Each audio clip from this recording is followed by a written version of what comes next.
Welcome back to our short bonus episode series of How to Dream. This episode is going to be all about boundaries and protecting your peace. So I know this is going to be a very popular episode. You remember in the last episode how I talked about there's this whole machine built to keep us from thinking about our own lives? That same machine keeps our boundaries weak also. There are a lot of people who benefit from our inability to protect ourselves. There are a lot of people who benefit from our inability to say the most simple word on the planet: no. You don't feel exhausted because you're weak. You're exhausted because too many people, places, and things have access to you. Access, demands, opinions, expectations. Too many people are pulling from you without ever once stopping to ask what you need. And if you are trying to dream, heal, grow, gain clarity, or build a life that feels like your life, you're going to need boundaries. If you're going to breathe, you need boundaries. A way to protect your peace, your energy, your time, your body, your attention, and your hope is by putting boundaries in place. So today we're going to journal our way into a little more honesty and a little more protection in our lives. A lot of people think boundaries are about keeping people out, that boundaries make you a mean person. We're raised to be polite, and people have convinced us that we're supposed to show up for other people even when they are not showing up for us. When you hear me say this, you know it doesn't sound right, right? It doesn't make sense, does it? So why do we live that way? Stretched thin and trying to respond to everyone else when we can barely respond to ourselves. Healthy boundaries keep you connected to yourself so you can breathe, so you can hear yourself, so your intuition is clear to you. What you want is clear to you. When you keep saying yes, when your whole body is screaming no, you start to lose trust with yourself. You can't keep yourself safe. So, how will you dream? How can you hope? When you keep over explaining, over giving, overextending, and over functioning, your body keeps the score. You get tired, resentful, quiet. You get overwhelmed and you start feeling like everyone else's life is happening and yours is somewhere on hold, back in that drawer with all the tangled up cords and wires. Boundaries help you come back to yourself, and they help you say, this is what I have the capacity for. This is what I cannot keep doing. This is what I need. This is where I end and someone else begins. And that is not selfish. That is self care. People don't tell you that. Putting boundaries in place is not selfish, it is self care. Yes, boundaries are self care. Saying no is self care. You cannot build a dream or a future when you constantly abandon yourself. Before we journal today, I want you to hear this. You're allowed to have limits. You're allowed to need rest and to say no and to pause before you give an answer to a question. You're allowed to stop making yourself endlessly available. You're also allowed to disappoint people who benefit from you having no boundaries. That last one may be hard to hear, but sometimes peace requires letting people adjust to the healthier version of you. And I'm not sure some of you heard what I just said, and that's a really powerful line, so I want to say it again. Sometimes peace requires letting people adjust to the healthier version of you. Usually we write down our journal prompts, but today I want to start by writing down this quote I heard from someone else. The worse people act when you put a boundary in place, the more you needed to have that boundary. Please write that down. The worse people act when you put a boundary in place, the more you needed to have that boundary. If you say no and they clock on you, it was time for you to make that space. Whew, after that, it is time to breathe because that's a lot. And people will continue to pull on us if we don't make space for ourselves. So let's take one slow breath in and let it out. Grab your notebook. Write this at the top of the page. Boundary check-in. We're going to move through 6 prompts. You can write messy, you can keep it short, you can write one word if that's all you have in your mind right now. I just want you to be honest with yourself. And our first prompt is, where do I feel drained right now? And I want you to think about your time. What is draining you? What is pulling on you? Your relationships, your work, your phone, is it constantly going off? Are you constantly getting messages and texts? Your commitments, your home, or maybe it's just your expectations for yourself. Where do you feel the most drained right now?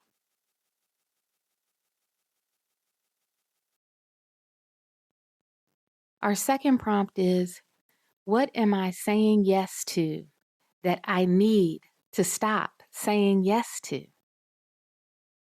What am I saying yes to that I need to stop saying yes to? And this could be a task or an ongoing conversation. You know, we don't have to keep entertaining conversations. If you've said all you need to say, you can simply say that. That's the boundary. I've said what I need to say. I have given you an answer. I have nothing further to elaborate. Maybe you need to stop saying yes to a role you're playing. Maybe you're the dutiful daughter, and every time someone calls, you go. But maybe it's time for someone else to fill that role.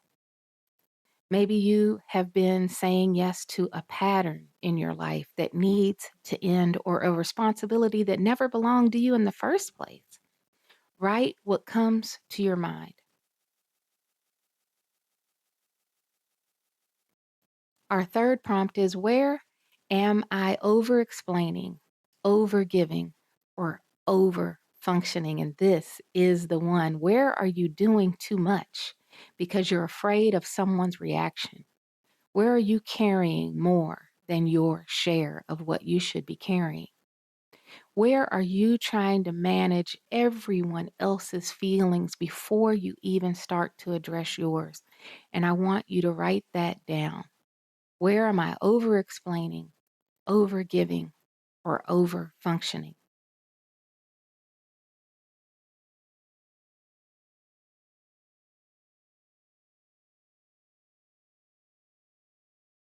Prompt 4.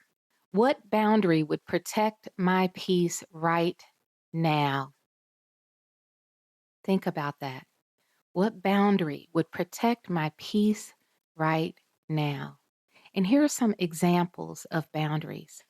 I need more time before I can answer this. Or, I can't talk about this tonight. How about this boundary? I'm not available for that. Period. No explanation needed. I'm not available for that.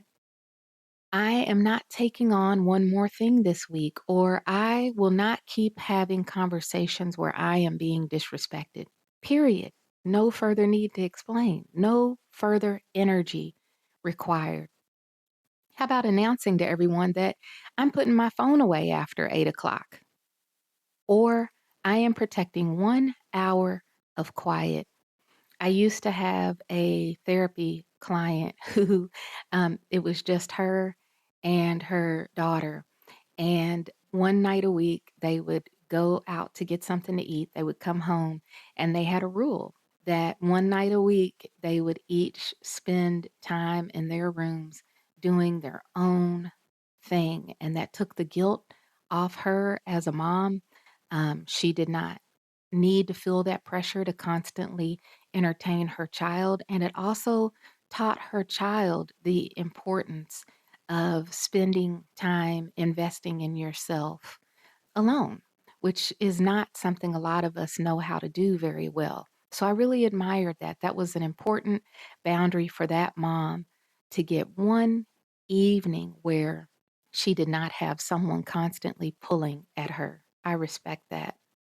All of those examples I just named are examples of boundaries you can put in place, and you do not have to explain why. If you want to pause and go back and write any of those down, feel free to do that, because all of those statements are statements that you can offer to someone who is pulling on your time, and you don't need to give any further explanation. What boundary would protect your peace? I want you to spend a little bit of time thinking about that.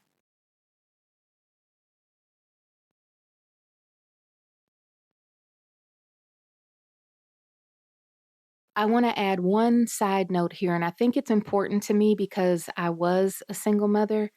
And I have so many therapy clients that loan money to other people, but many of the people loaning that money are single mothers. And no one should be asking single mothers for anything because they are already holding down a whole lot on their own. And I think looking back at the time when I was a single mother, I think we loan money to people because it feels like the person who's asking us for the money needs us somehow, like we're useful to them. So if we make ourselves useful, maybe they'll keep coming around. But no one should be asking you for money. No one. Ask yourself why this person can't go to the bank, or their mama, or their best friend, or their brother. Why do they need to come to you? And it's usually because they have burned their bridges everywhere else. So don't let them burn you too. Do not give money to people who ask you for money. And here is all you have to say: I'm a single mother, period. That's it. There is no further explanation required. And if you're not a single mother, you can say, I'm in school, or I have a mortgage, or I have kids in school. Name one responsibility you have that comes way before giving anyone else your money. Because even if you have the money this month, you might not have it next month. Then who will be there for you? This is such a prolific problem that I felt the need to say this here as we talk about boundaries. And if it helps one person not hand over money they'll never get back, well, then it was well worth this side note. I want you to remember that saying no is the most important boundary you have. And that brings us to our fifth prompt, which is, what am I afraid will happen if I set this boundary? And this is very important to explore because boundaries often bring fear with them. The reason why we struggle with saying no is because we're afraid that someone's going to be mad at us, or that they'll leave us, or they'll think you're selfish, or they'll be disappointed, or maybe you'll even feel guilty. Name the fear that you have in your mind and your heart when you think about saying no. If you say no to someone and they are mad, you need to think about what that says about your relationship. You have the right to say no. You do not have to give in to someone else's demands. What am I afraid will happen if I set this boundary?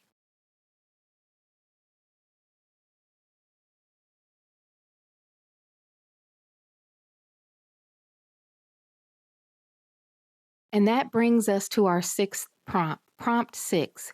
What do I need to remember when guilt shows up? Because guilt may show up, especially if you're the one who is used to being the one who always has to adjust, always absorbs, always makes it easier for everyone else. You're the one who always makes space for everyone else, but never makes space for yourself.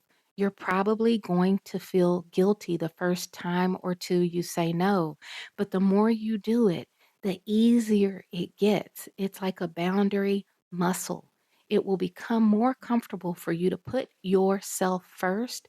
And also, as another consequence of this, people will begin to stop asking you for as much because you'll be giving off that vibe that you put yourself first. Not that you're selfish, but that you put yourself first. That is an admirable quality.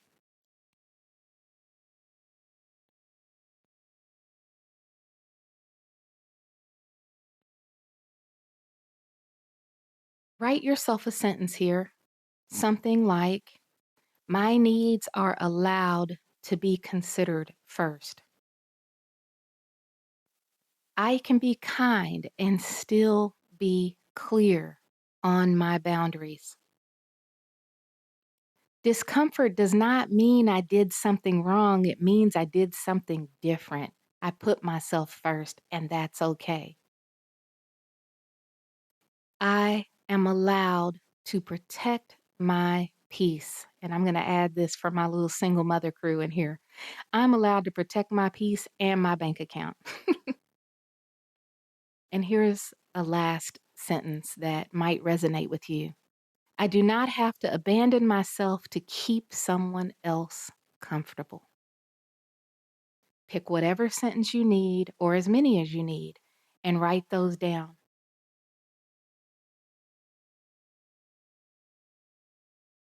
Now I want you to take a slow breath in, all the way in, and all the way out, because we talked about a lot.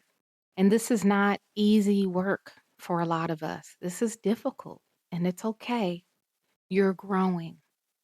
What is hard today, I promise you won't be hard next year when you do this work.